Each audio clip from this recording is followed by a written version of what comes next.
Welcome to Lunch with the Lord. I'm Pastor Mark, and we are looking at 1 Timothy chapter 4, verse 3 this lesson.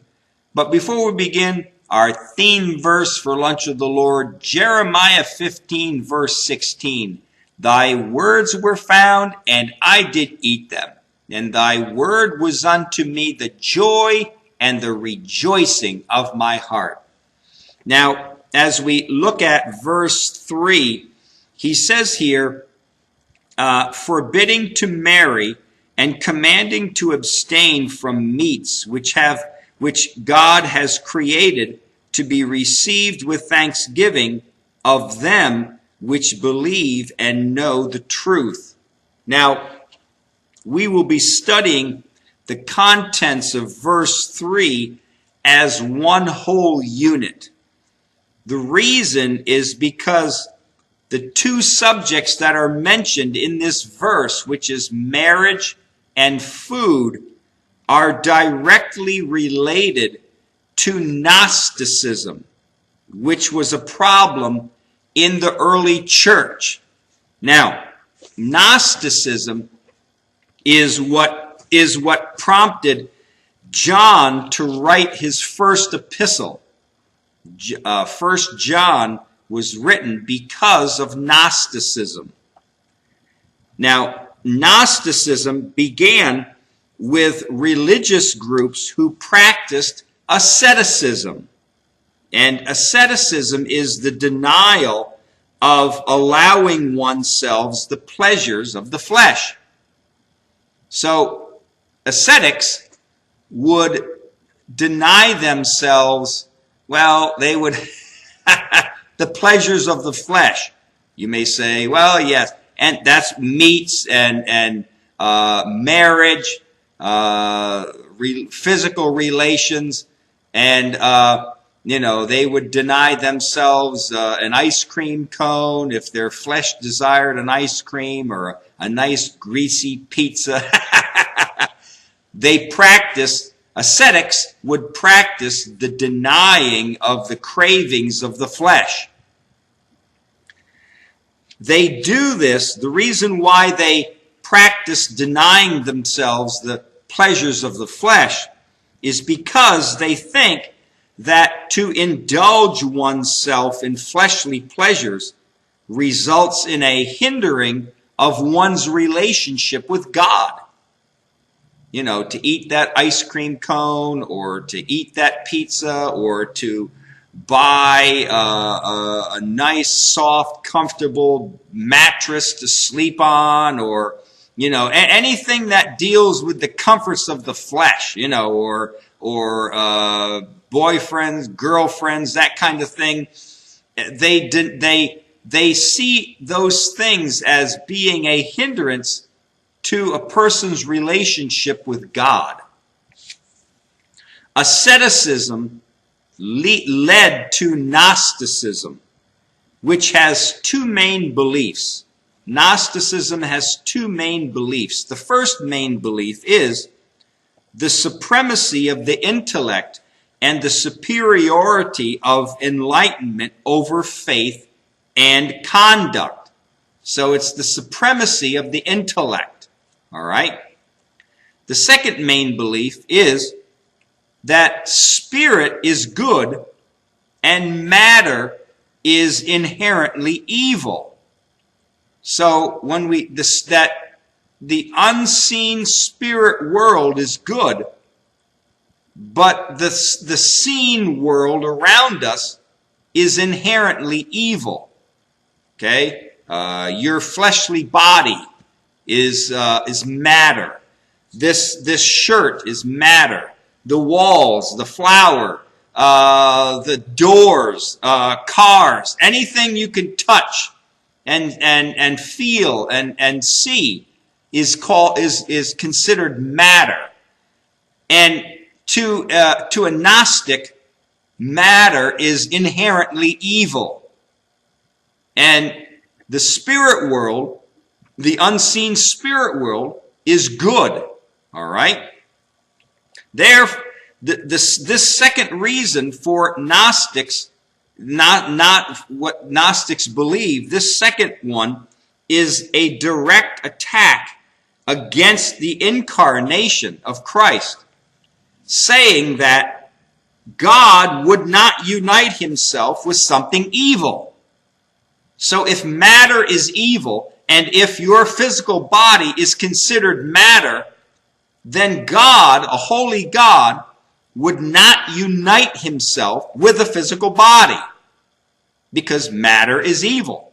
Therefore, Gnostics did not believe in the incarnation. They did not believe that God came in the flesh. So, and that's what the letter of 1 John was all about. It was John refuting Gnostic beliefs. Therefore, certain religious sects forbidded marriage because they believed it was an indulgence of the flesh. So there were certain strict religious sects at that time which, I don't know if it forbid or forbade marriage, because it was considered marriage as an indulgence of the flesh. Now, some sects did not totally abandon marriage because of the need for procreation of the human race. So they didn't. Some sects didn't go as far as to forbid marriage completely, but those that did allow for marriage had strict regulations concerning how to act in marriage. They didn't want you to enjoy marriage too much. That's what it comes down to. They wanted you to marry and procreate and still have, still keep the human race going, but they didn't want you to enjoy it too much.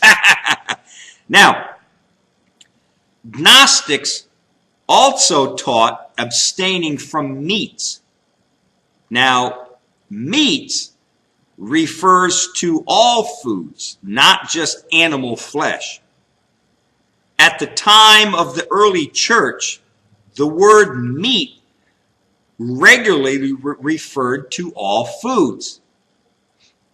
In Matthew chapter 3, verse 4, in Matthew chapter 6, verse 25, Mark chapter 8 and verse 8, and John chapter 4, verses 32 and 34.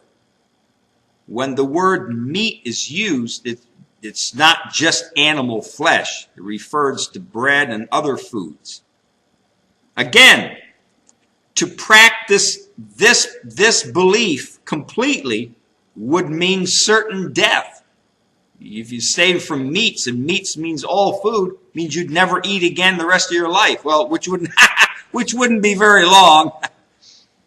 Therefore, it didn't mean total abstinence, but it meant a strong denial of the pleasures of overeating of food. Lots of fasting. Don't give your physical body any reason to be happy. They didn't want you being happy eating that pizza or eating that ice cream cone, right? They said you can eat, but Gnostics and ascetics, they practiced fasting a lot because they didn't want you to enjoy the pleasures of eating. You had to eat to live, but eat enough to get by.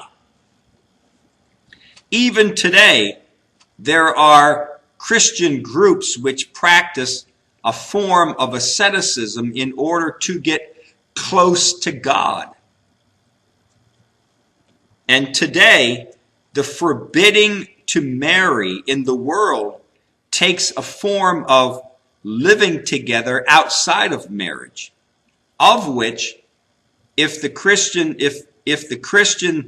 community is not careful, they can be deceived into thinking that living together outside of marriage is okay.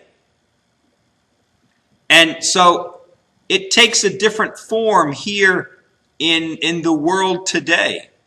This forbidding to marry, the ascetics and the Gnostics, they just wouldn't marry at all. And but today it can take the form of not marrying in the world could be just living together. And it's a different shape, a different form of this belief system of Gnosticism and asceticism. But Paul stated that if we are a Christian who knows God and His Word, and we know the truth about what God says about marriage and about food, then we can receive both marriage and food with what? With thanksgiving unto God who provides them for us. People who don't know God and the truth can't enjoy marriage and food the way God has intended it to be.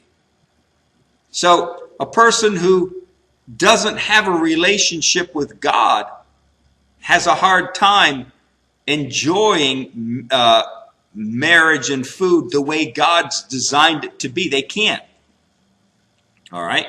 So sometimes people can get into asceticism and Gnosticism, and they get into these beliefs where, man shouldn't do this or shouldn't do that, and they do it under the guise of a religious belief system. You should abstain from this and abstain from that, and you can't eat certain meats or whatever, and it all comes down into asceticism. It all comes, the focal point is all getting close to God. We have to get close to God, and God said this in the Old Testament or whatever, and yet God said that if we know Him and we know His Word, we can receive these things with thanksgiving, and what? We can enjoy them also.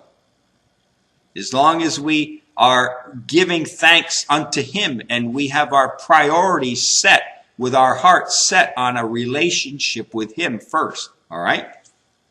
Until next lesson, we're going to be starting verse 4 next lesson. Walk with the Lord. I know He walks with you.